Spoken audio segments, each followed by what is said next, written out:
Selamat berjumpa kembali saudara-saudari yang dikasihi oleh Tuhan Yesus, yang mengasihi Tuhan Yesus. Saat ini saya akan melanjutkan dari 1 Petrus pasal yang kedua mulai dengan ayat yang ke-9. 1 Petrus pasal yang kedua ayat yang ke-9. Saya akan terlebih dahulu berdoa. Bapa di surga, kami kembali mengucap syukur untuk hari ini, hari yang Tuhan berikan kepada kami.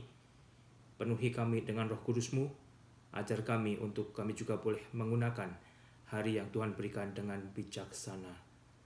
Penuhi kami dengan kasih-Mu, dengan anugerah-Mu, dengan segala berkat-Mu Bapa, dan jadikanlah kami berkat. Dan kami akan membaca, melanjutkan firman-Mu, berbicaralah kepada kami, berikan berkat-Mu. Ampuni dosa-dosa kami Bapa, dalam nama Tuhan Yesus kami boleh berdoa dan mengucap syukur. Amin. Saat ini saya akan melanjutkan dari 1 Petrus pasal yang kedua mulai dengan ayat ke-9. 1 Petrus pasal yang kedua mulai dengan ayat ke-9, demikian bunyi firman Tuhan. Tetapi kamulah bangsa yang terpilih, imamat yang rajani, bangsa yang kudus, umat kepunyaan Allah sendiri, supaya kamu memberitakan perbuatan-perbuatan yang besar dari Dia, yang telah memanggil keluar dari kegelapan kepada terangnya yang ajaib. Ayat ke-10, kamu yang dahulu bukan umat Allah, tetapi yang sekarang telah menjadi umatnya, yang dahulu tidak dikasihani, tetapi sekarang telah beroleh belas kasihan. Petrus di dalam suratnya kepada orang Kristen, jemaat Tuhan yang tersebar itu berkata, kamulah bangsa yang terpilih, ya. Kamulah imamat yang rajani, bangsa yang kudus, umat kepunyaan Allah sendiri, supaya kamu memberitakan perbuatan-perbuatan yang besar dari Dia.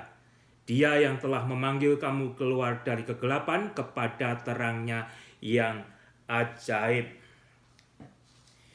Siapa saudara sebenarnya yang disebut oleh bangsa yang terpilih, imamat yang rajani, bangsa yang kudus, umat kepunyaan Allah sendiri, ya.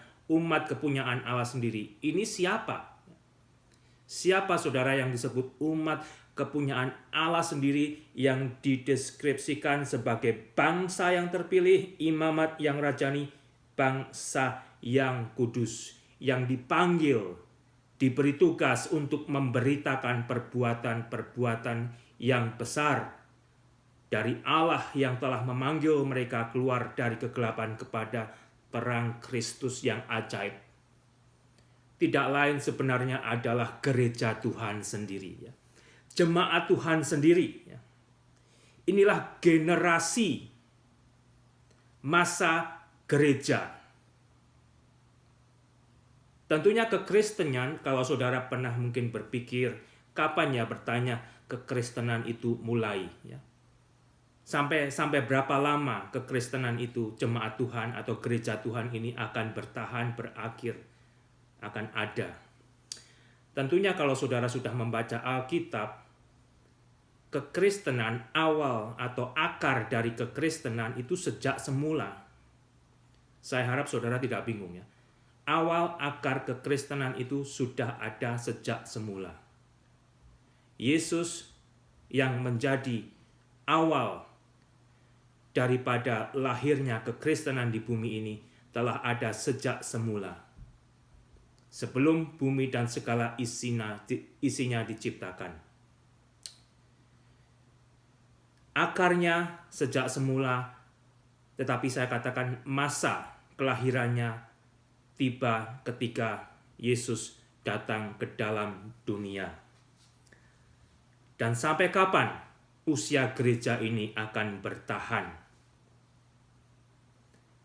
Sampai yang sebetulnya Tuhan Yesus sendiri sudah janjikan, ya. Di dalam Yohanes 14 ayat 3, mungkin saudara masih ingat, Yesus berkata, dan apabila aku telah pergi ke situ dan telah menyediakan tempat bagimu, aku akan datang kembali, ya. Yesus akan datang kembali dan membawa kamu, ya, jemaat Tuhan, gereja Tuhan, ke tempatku, ke ke tempat di mana Yesus berada, supaya di tempat di mana aku berada, kamu pun berada. Masa gereja akan sampai di situ ketika Yesus akan datang kembali untuk menjemput gerejanya, untuk menjemput jemaatnya. Dan lebih diperjelas lagi kapan itu saudara? Saudara bisa baca di 1 Tesalonika pasal 4 ayat 16. Yang demikian bunyinya, sebab pada waktu tanda diberi, yaitu pada waktu penghulu malaikat berseru dan sangkakala Allah berbunyi, maka Tuhan sendiri, Tuhan Yesus sendiri akan turun dari surga, dan mereka yang mati dalam Kristus akan lebih dahulu dibangkitkan. Sesudah itu kita, orang Kristen yang masih hidup di masa kedatangan Tuhan di angkasa, kita yang masih hidup, yang masih tinggal akan diangkat bersama-sama dengan mereka dalam awan menyongsong Tuhan Yesus di angkasa. Jadi sebelum Tuhan Yesus nanti datang kedua kali ke bumi ini, Yesus akan datang terlebih dahulu di angkasa untuk menjemput jemaatnya, untuk menjemput gerejanya. Demikian juga yang diberikan di 1 Korintus 15 ayat 51. 1 Korintus 15:51 saudara boleh baca.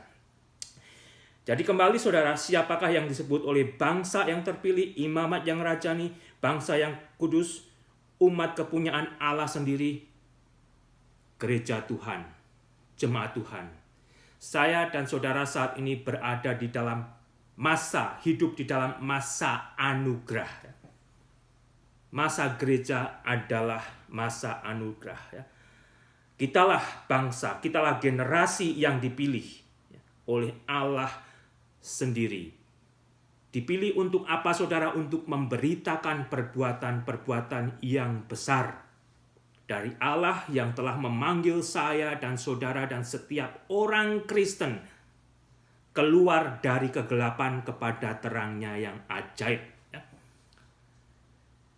Tahukah saudara, sebagai orang Kristen, saya dan saudara itu sudah dipanggil dari kegelapan, dari dosa, kepada terang Yesus yang ajaib. Sehingga dari situ kembali ciri-cirinya, salah satunya, saya dan saudara sebagai orang Kristen itu adalah hidup dan tinggal di dalam terang Kristus yang ajaib. Di dalam terang Kristus. Di dalam Yohanes 8 ayat 12, Tuhan Yesus berkata, maka Yesus berkata pula kepada orang banyak, katanya, akulah terang dunia. Barang siapa mengikut aku, mengikut Yesus, ia tidak akan berjalan dalam kegelapan, melainkan ia akan mempunyai terang hidup. Orang Kristen tidak akan berjalan di dalam kegelapan, tetapi akan mempunyai terang hidup.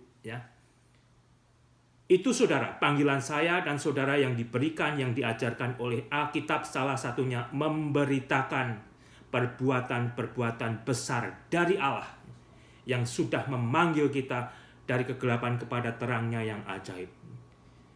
Dan seperti saat ini, masa-masa krisis ini saudara, masa-masa karantina, masa-masa corona, ini adalah kesempatan yang lebih khusus diberikan kepada orang-orang Kristen yang sudah diberikan pengharapan, yang sudah diberikan terang, untuk menjawab pertanyaan mereka yang masih berada di dalam kegelapan. Katakan, di dalam Yesus Kristus ada kepastian. Di dalam Yesus Kristus ada terang. Sehingga di masa-masa seperti ini, saudara pun tidak takut dan gentar. Harus waspada, ya. Harus waspada saudara. Kita harus berhati-hati. Tetapi kita tidak lagi takut dan gentar. Karena kita sudah memiliki fondasi yang jelas yang diajarkan oleh kitab suci. Dan seharusnya disinilah orang Kristen memberikan satu contoh yang baik, yang hidup. Yaitu yang berisikan terang Kristus yang ajaib saudara. Matius 5 ayat 14.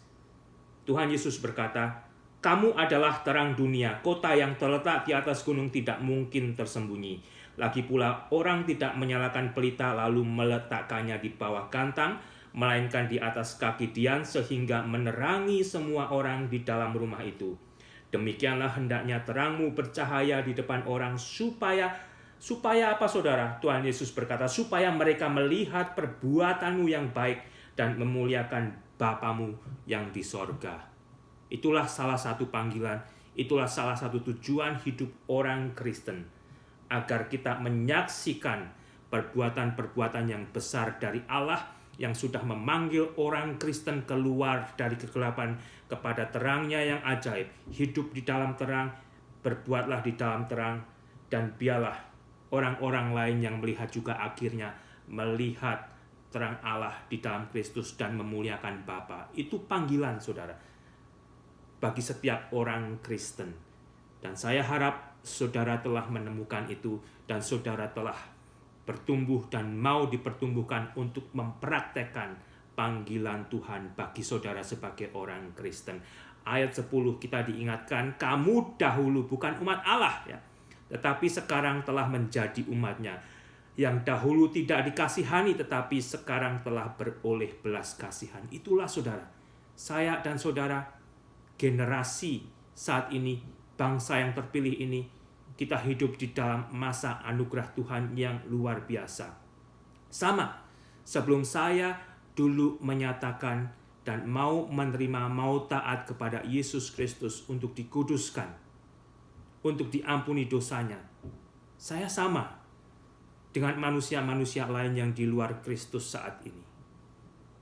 Sehingga kembali, jikalau saya dan saudara dan orang Kristen yang lain sudah taat kepada Allah untuk dikuduskan, untuk dibasuh dosanya di dalam penebusan Yesus Kristus, kita diberi panggilan yang mulia untuk memberitakan Allah kita, untuk memberitakan kasih Allah di dalam penebusan Yesus Kristus. Di dalam Yesus Kristus itu ada terang dunia. Ada terang dunia. Dunia ini seolah-olah terang saudara. Tempat di mana saya berada, saudara berada mungkin juga terang saat ini ya, kecuali kalau malam tidak ada lampu. Tetapi di dalam terangnya dunia ini sebenarnya telah diisi oleh kegelapan demi kegelapan. Saudara keluar, lebih-lebih di tempat yang penuh keramaian, saudara akan lebih jelas melihat kegelapan. Kacamatanya adalah pengetahuan kitab suci ya. Kalau saudara pakai kacamata yang diisi oleh pengetahuan kitab suci, saudara akan melihat kiri, kanan, depan, belakang saudara penuh dengan perbuatan kegelapan. Oleh karena itu kembali sebagai orang Kristen kita diberi misi untuk menyatakan terang Allah yang begitu ajaib di dalam Yesus Kristus, agar mereka juga akhirnya boleh bertemu dengan belas kasihan Allah dan mau diselamatkan. Yang dahulu saya dan saudara itu tidak dikasihani karena masih memilih tinggal di dalam kegelapan. Setelah saya dan saudara bersedia untuk diselamatkan Allah di dalam Yesus Kristus, kita sudah diberi kasih Allah yang paling besar. Yohanes 3:16 saudara. Ayat 11 saya lanjutkan, saudara-saudaraku yang kekasih, aku menasihati kamu supaya sebagai pendatang dan perantau. Kembali saudara, saya dan saudara sebagai orang Kristen disebut sebagai pendatang dan perantau karena kita masih berjalan untuk menantikan rumah yang Tuhan Yesus sudah janjikan. Kamu menjauhkan diri dari keinginan-keinginan daging yang berjuang melawan jiwa. Selama saya dan saudara masih tinggal di dalam tubuh daging ini, kita masih berperang. Peperangan kita adalah peperangan rohani. Selain kita memiliki musuh dari luar, kita juga memiliki musuh dari dalam, yaitu kemah kita yang lama yang masih kita pakai ini. Agar saya dan saudara menjauhkan diri dari keinginan-keinginan daging yang berjuang melawan jiwa. Agar saya dan saudara akhirnya sampai ke tempat tujuan bersama Yesus, ya, tidak tersesat, tidak nyangkut, ya, tidak mampir yang menghambat perjalanan kita.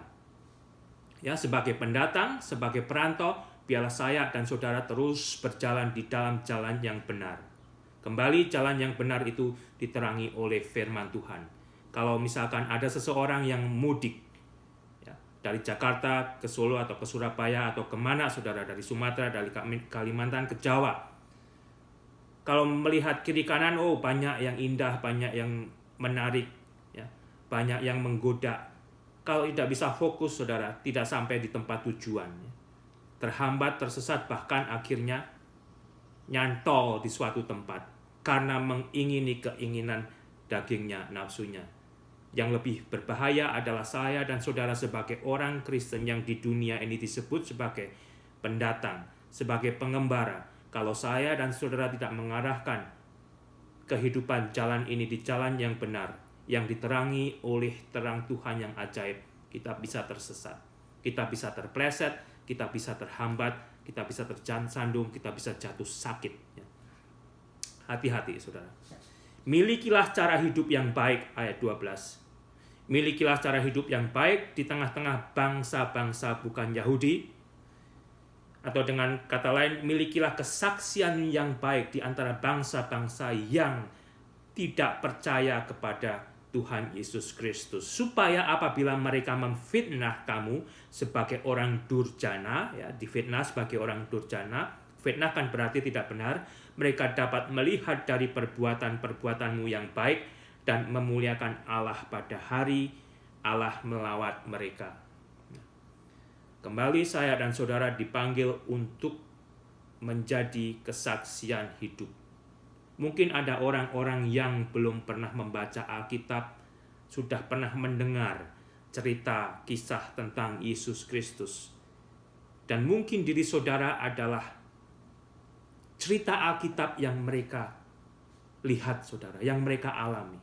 Bagaimana saudara hidup itu adalah cerita Alkitab yang luar biasa, yang boleh menjadi kesaksian hidup bagi orang yang belum pernah membaca Alkitab, yang belum mau membaca Alkitab, ya. Sehingga kembali, sebetulnya hidup saya, hidup saudara itu adalah tinta-tinta yang Tuhan lukiskan untuk menyaksikan kebesaran Tuhan, kasih Tuhan. Biarlah saya dan saudara juga mau dan taat untuk melakukan panggilan yang mulia itu. 13, tunduklah karena Allah kepada semua lembaga manusia, baik kepada raja sebagai pemegang kekuasaan yang tertinggi maupun kepada wali-wali yang diutusnya untuk menghukum orang-orang yang berbuat jahat dan menghormati orang-orang yang berbuat baik. Mereka yang ada di pemerintahan, dengan kata lain, adalah kepanjangan dari tangan-tangan Tuhan. Tentunya kalau ada orang-orang yang memerintah, yang memaksa saya dan saudara untuk menentang ketetapan Tuhan, ya tidak sesuai dengan yang Alkitab ajarkan, ya tidak kita turuti saudara. Ya, tidak kita turuti. Ambil contoh saat ini di negara-negara di mana kekristenan masih dimusuhi, ya, kekristenan dilarang, ya mereka tidak akan tunduk kepada larangan tersebut. Karena itu tidak berada di dalam kebenaran. Ambil contoh juga peristiwa yang dialami oleh Daniel dan teman-temannya. Dia dipaksa untuk menyembah raja. Kalau tidak, ya dihukum. Tetapi apa yang terjadi? Yang mereka pilih dihukum karena ketaatan mereka kepada kebenaran. Biarlah ini juga boleh setidak-tidaknya menolong saya dan saudara bagaimana saya dan saudara hidup di dunia yang ada bagian-bagian pemerintah yang mengatur negara, wilayah setempat, agar kita juga boleh tunduk kepada peraturan yang baik untuk masyarakat. 15, sebab inilah kehendak Allah, yaitu supaya dengan berbuat baik kamu membungkam kepicikan orang-orang yang bodoh. Ya. Dengan kesaksian kita yang baik, kita juga akhirnya boleh menyatakan, ini loh kehidupan orang Kristen itu. Dulunya itu kamu memfitnah aku begini begitu, ini kenyataan yang asli hidup di dalam Kristus itu.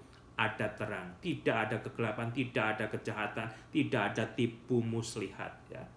Yang ada adalah terang di dalam kasih Allah Dan disitulah kembali kita dipanggil untuk menyaksikan siapa Allah kita yang sudah memanggil kita dari kegelapan kepada terangnya yang ajaib. 16, hiduplah sebagai orang yang merdeka, bukan seperti mereka yang menyalahgunakan kemerdekaan itu untuk menyelubungi kejahatan mereka, tetapi hiduplah sebagai hamba Allah ya. Jangan jadi orang Kristen palsu ya. Jangan berkata, wah Tuhan itu gampang, jadi Kristen itu gampang, pokoknya berdosa, nanti minta ampun, berdosa minta ampun, berdosa minta ampun sebanyak mungkin, tapi masuk surga. Tidak demikian saudara. Saya akan sejenak membaca dari Roma pasal yang ke-6. Roma pasal ke-6, saya akan baca dari ayat pertama. Demikian bunyinya, jika demikian apakah yang hendak kita katakan, bolehkah kita bertekun dalam dosa supaya semakin bertambah kasih karunia itu? Sekali-kali tidak. Bukankah kita telah mati bagi dosa, bagaimanakah kita masih dapat hidup di dalamnya? Atau tidak tahukah kamu bahwa kita semua yang telah dibaptis dalam Kristus telah dibaptis dalam kematiannya? Ayat keempat, dengan demikian kita telah dikuburkan bersama-sama dengan Kristus oleh baptisan dalam kematian, supaya sama seperti Kristus telah dibangkitkan dari antara orang mati oleh kemuliaan Bapa, demikian juga kita akan hidup dalam hidup yang baru ya. Saya dan saudara telah menguburkan kehidupan lama dosa dan kita sudah diberikan satu pengharapan baru di dalam kebangkitan Yesus Kristus. Itulah kelahiran kita yang kedua, yang tidak lagi hidup di dalam dosa, yang tidak lagi dikuasai oleh dosa. Hormatilah semua orang, kasihilah saudara-saudaramu, takutlah akan Allah, hormatilah raja. Jadilah penduduk yang baik, penduduk yang menghormati pemerintahan ya. Itulah kesaksian juga yang dipanggil bagi saya dan saudara sebagai orang-orang Kristen. Jadilah warga-warga yang mentaati peraturan. Puji Tuhan, Tuhan Yesus memberkati. Biarlah saudara juga boleh terus merindukan akan firman Tuhan dan pertumbuhan rohani saudara di dalam Tuhan Yesus Kristus. Tuhan Yesus memberkati. Amin.